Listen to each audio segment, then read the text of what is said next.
2023 अभी आधा भी नहीं बीता एंड ऑलरेडी बहुत गेम्स फ्लॉप हो चुके हैं इस साल। और मैं कोई छोटे मोटे गेम्स की बात नहीं कर रहा, बल्कि बड़े ट्रिपल टाइटल्स की बात कर रहा हूँ जिन पे मिलियंस ऑफ डॉलर्स का खर्चा हुआ है। तो आपको बताता हूँ इन सभी गेम्स के बारे में, यकीनन आप हैरान हो जाओगे इस लिस्ट को सुन के। एंड जो नंबर 1 का गेम है ना, वो तो इस साल का most hated and worst game माना जाता है। इसका नाम सुनते ही लोगों को गुस्सा आने लगता है। सो आप डीप लिंक के बारे में तो ऑलरेडी जानते ही होंगे। मैंने एक वीडियो में समझाया था कि कैसे आप अपने लो एंड लैपटॉप पे भी इससे हाई ग्राफिक्स वाली गेम्स खेल सकते हो। बस अपने दोस्त या फिर किसी गेमिंग कैफे वालों से कहो कि अपने गेमिंग पीसी का एक्सेस दे दें आपको, एंड डीप लिंक से बिल्कुल स्मूथ गेमिंग कर पाओगे। एंड मैंने ये भी बताया था कि मार्केट में ये one of the best software है रिमोट गेमिंग के लिए। अब इस सॉफ्टवेयर में ना बहुत बड़े अपडेट्स आ गए हैं, जैसे कि माय वॉलेट का ऑप्शन। यहाँ वॉलेट पे जाओ एंड क्रिएट पे क्लिक करो, देन एक पासवर्ड सेट कर लो और बन गया आपका वॉलेट। अब आपको deep link coins and DBC tokens air drop किए जाएंगे एंड उनसे आप आगे चल के पीसी रेंट पे ले पाओगे। जैसे सपोज आपको कोई गेमिंग कैफे पर आवर के हिसाब से चार्ज कर रहा है अपना पीसी रेंट पे देने के लिए, तो आप उसे इन्हीं टोकन से पे कर पाओगे। या जब ये कुछ टाइम बाद क्रिप्टो एक्सचेंजेस पे लिस्ट होते हैं तो यूएसडीटी में कन्वर्ट भी कर पाओगे। बस हाँ, ध्यान रखना कि आपकी जो वॉलेट की है ना, उसे संभाल के रखो, किसी वर्ड डॉक्यूमेंट में सेव करके रख लो। ये खोनी नहीं चाहिए और किसी के साथ शेयर भी मत करना। अब आप माय वॉलेट फीचर से फाइनली पैसे भी कमा सकते हो, क्योंकि अगर आपके पास हाई एंड पीसी है तो आप आर्ली बेसिस पे दूसरों को रेंट पे दे सकते हो अपना पीसी, एंड वो आपके पीसी पे गेम्स खेल लेंगे। अदरवाइज अगर आपके पास लो एंड लैपटॉप या फिर पीसी है तो दूसरों का पीसी रेंट पे ले सकते हो एंड अपने डीबीसी टोकन से पेमेंट कर दो। बाकी डीप लिंक के नए वर्जन में ना बहुत इंप्रूवमेंट्स हुए हैं। लाइक अब 8K 60 FPS का सपोर्ट आ गया है, नेटवर्क कैपेबिलिटी बेटर हो गई है एंड अनस्टेबल कनेक्शन की प्रॉब्लम नहीं आती। ऑडियो और वीडियो का डिले जो हो रहा था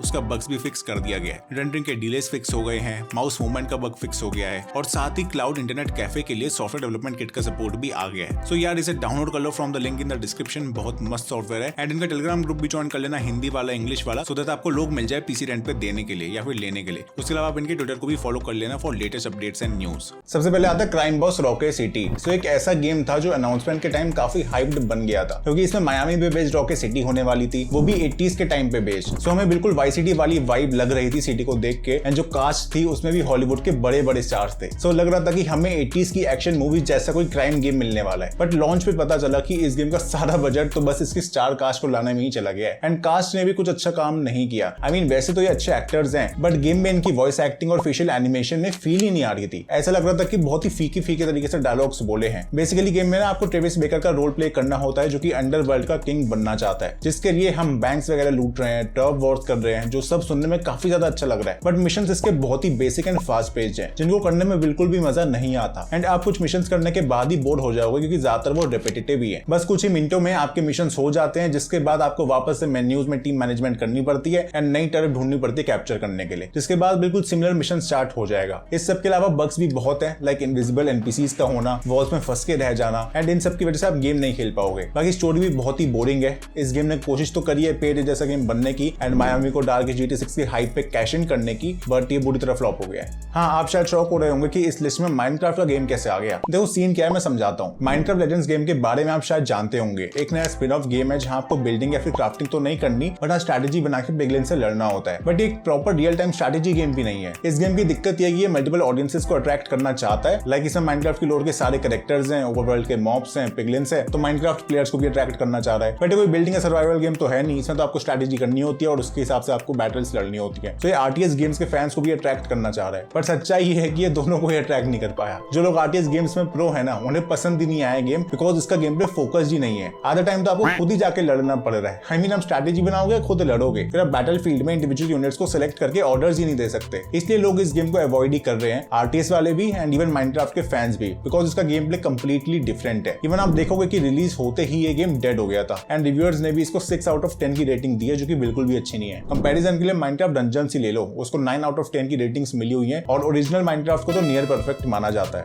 फोर्सपोकन एक ऐसा गेम है जिसमें पोटेंशियल बहुत था, बट डेवलपर्स उसको अच्छे से बना नहीं पाए, वरना ये गेम बहुत बड़ा हिट हो सकता था, क्योंकि इसमें आपके पास मैजिकल एबिलिटीज होती है एंड पार्कोर भी कर सकते हो। आप इसमें फ्ले का रोल प्ले करते हो, जो कि एथिया नाम की फैंटेसी सिटी में आ गई है एंड अब उसे अपने घर वापस जाना है, बट उन पे राज करता है टेंटस, जो वहां पे रहने वालों को ऑपरेस भी करता है। सो उससे मुश्किल बहुत होगी, एनिमीज से काफी ज्यादा लड़ना पड़ेगा। स्टार्टिंग में जब आप गेम खेलना शुरू करोगे तो बढ़िया लगेगा, वर्ल्ड दिखने में सुंदर लग रहा है, मैजिकल पावर्स यूज करने में मजा आ रहा है, बट जैसे जैसे प्रोग्रेस करोगे ना तो रियल प्रॉब्लम समझ में आने लगेंगी, बिकॉज कॉम्बैट चैलेंजिंग ही नहीं लगता, जिसकी वजह से खेलने का मजा नहीं आता। PS5 पे विजुअल्स भी कुछ खास नहीं दिखते एंड स्टोरी का तो पूछो ही मत। कहने को तो स्क्वायर एनिक्स का गेम है, बट स्टोरी बहुत ही डल है, ऊपर से फ्रे जो कि हर टाइम अजीब से जोक्स मारती रहती है। सो इसलिए फोर्सपोकन सभी के लिए एक बड़ा डिसअपॉइंटमेंट था जब ये रिलीज हुआ। फिर नेक्स्ट बात करते हैं डिज्नी स्पीडस्टॉर्म की, जो एक कार कार्ट रेसिंग गेम है फीचरिंग डिज्नी कैरेक्टर्स। अब इसकी मेन प्रॉब्लम है माइक्रो ट्रांजैक्शंस, जो इसमें बहुत ज्यादा है। वैसे तो फ्री टू प्ले है, लेकिन अर्ली एक्सेस में भी खेलने के लिए आपको स्पेशल एक्सेस खरीदना पड़ता है। उसमें भी फिर बैटल पास है, blue token, purple token, gold token, जाने कितने टोकन है। इस मोनेटाइजेशन के तरीके से फैंस ऑलरेडी परेशान हो चुके हैं, बट ये गेम फिर से उसे इंप्लीमेंट करने की कोशिश कर रहा है। फिर गेम प्ले की बात करें तो इसमें कैरेक्टर्स के पास अच्छे मूव्स तो हैं, बट ट्रैक्स रिपीटेटिव हो रहे हैं, जिनकी वजह से खेलने में मजा नहीं आता। तो देखते कि फुल वर्जन में ये कमियां ठीक हो पाती हैं या फिर नहीं।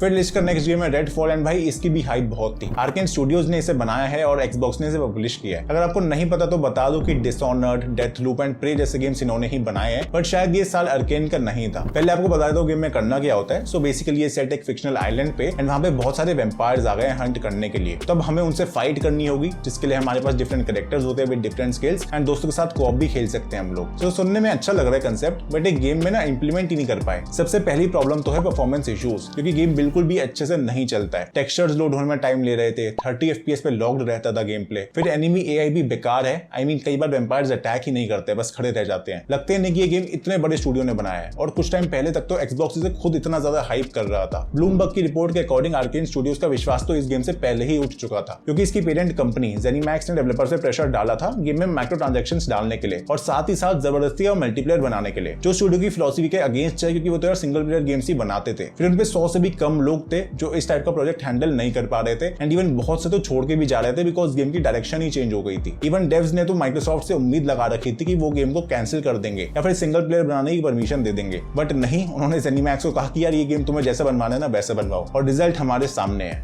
वांटेड डेड एक और ऐसा गेम है जो सब कुछ बनने की कोशिश में कुछ भी नहीं बन पाया। आई मीन इसमें hack and slash game play भी है, थर्ड पर्सन शूटिंग भी है, मिनी गेम्स, ज़ॉम्बीज, एनिमे, सभी कुछ डाल दिया है। इवन तो ये निंजा गाइडन और डेड और अलाइव से लीनियज शेयर करता है, स्टिल ये उनके आसपास भी नहीं टिकता। इसमें एक पुलिस की टीम दिखाई गई है जो कि ज़ॉम्बीज को मार रही है in the streets of Hong Kong, but इनमें से कोई भी कैरेक्टर आपका दिल नहीं जीतने वाला, बिकॉज स्टोरी टेलिंग बेकार है। एंड बात रही गेम प्ले की, वो भी कुछ खास नहीं है। हैक एंड स्लैश करते टाइम अच्छे मूव्स एंड एबिलिटीज ही नहीं है आपके पास, और अगर गन से मारने की कोशिश करोगे तो मार ही नहीं पाओगे, क्योंकि उनसे ज्यादा डैमेज होता ही नहीं है। फिर AI में भी प्रॉब्लम्स हैं, एनिमीज एक ही जैसे अटैक्स करते रहते हैं। सिर्फ 5 लेवल है गेम में, पर वो भी 10 घंटे तक खिंचे हुए हैं, जिनको खेलने का बिल्कुल भी मन नहीं करता। फिर आता है the lord of the rings Gollum, जिसे इस साल का सबसे बड़ा डिसअपॉइंटमेंट माना जा रहा है। आई मीन प्लेयर्स का कहना है कि जितना इस गेम ने निराश किया है ना, उतना तो किसी ने नहीं किया, एंड शायद करेगा भी नहीं। अभी Lord of the rings franchise पे ही बेस्ड है, taking place during the events of the hobbit and the fellowship of the ring. Reviewers के अकॉर्डिंग ये सबसे बेकार गेम है जिन्होंने खेला है, जहां इसे 4 आउट ऑफ 10 तक की रेटिंग्स दी जा रही हैं। इवन जो प्रमोशन के लिए स्क्रीनशॉट्स यूज किए गए थे एंड जो रियल गेम है उसमें भी काफी डिफरेंस बताया जा रहा है। मेनली गेम का टेक्निकल एस्पेक्ट्स को क्रिटिसाइज किया गया था स्टार्टिंग में, मतलब गेम बहुत क्रैश करता रहता था एंड रिव्यूअर्स इसे खुद खेल नहीं पा रहे थे रिव्यू करने के लिए। उसके अलावा गोलम के कैरेक्टर को डाउनग्रेड कर दिया गया, यूजर इंटरफेस बेकार था एंड बहुत कमियां थी, जिसकी वजह से भाई इसे माना जा रहा है कि ये वर्स्ट गेम होगा इस साल का।